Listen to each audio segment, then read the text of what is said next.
Terima kasih Anda masih bersama kami pemirsa. Tahun 2019 menjadi tahun politik yang diwarnai dengan berbagai agenda politik nasional. Mulai dari pertarungan figur calon presiden dan juga pertarungan gengsi partai. Melalui pelaksanaan pemilihan legislatif serta pemilihan anggota DPD RI tak hanya di tingkat nasional. Hangatnya pertarungan politik di Kota Makassar juga mulai terasa dengan akan digelarnya pemilihan wali kota pada 2020 mendatang.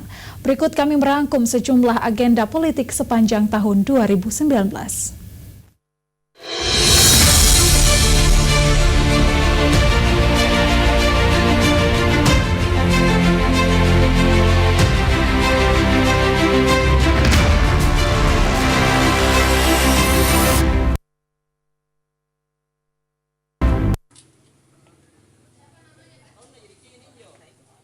2019 menjadi tahun penting bagi seluruh masyarakat Indonesia.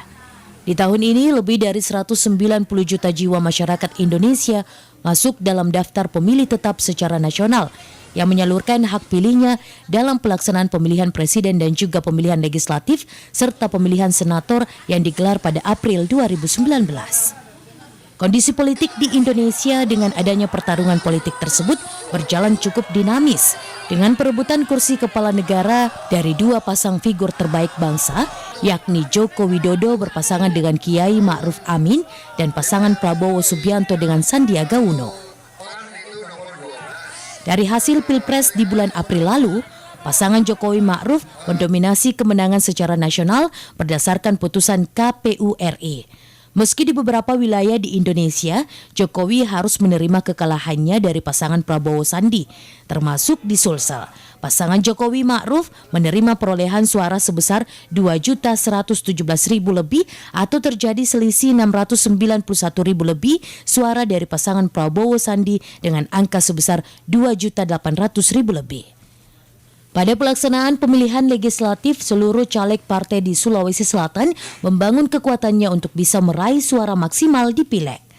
Hasilnya untuk tingkat DPRD Provinsi Sulawesi Selatan, Partai Golkar kembali meraih suara terbanyak sebesar 683.000 suara lebih, disusul Partai Nasdem dengan 546.000 lebih suara pemilih.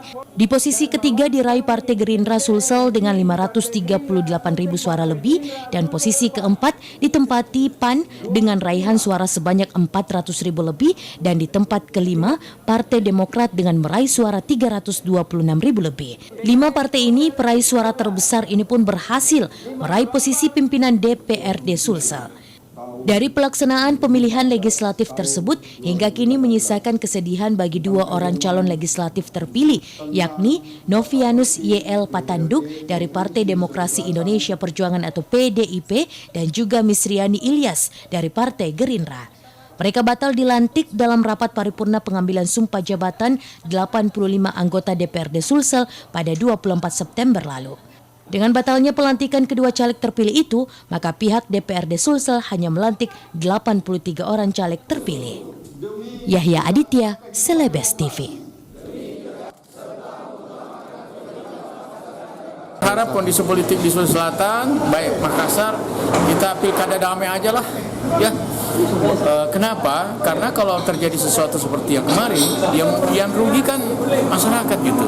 Untuk itu kedewasaan dari para elit politik yang bertarung, kemudian masyarakat harus rasional melihat pilkada itu sama dengan pesta yang kita lakukan sehari-hari itu.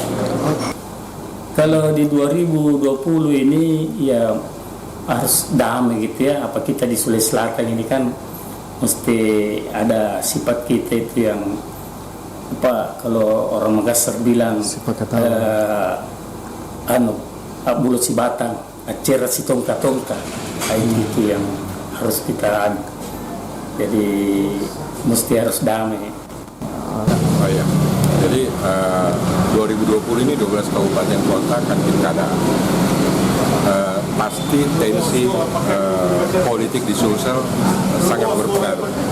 Nah, mudah-mudahan di 12 kabupaten kota ini masyarakat kemudian bisa lebih dewasa, kemudian para bakal calon kemudian bisa lebih bertarung secara elegan supaya Sulawesi Selatan ini tidak mendapat imbas negatif dari pertarungan pilkada di 12 kabupaten kota ini. karena ini sangat berpengaruh karena ini pilkada terakhir sebelum pilkada serentak 2024.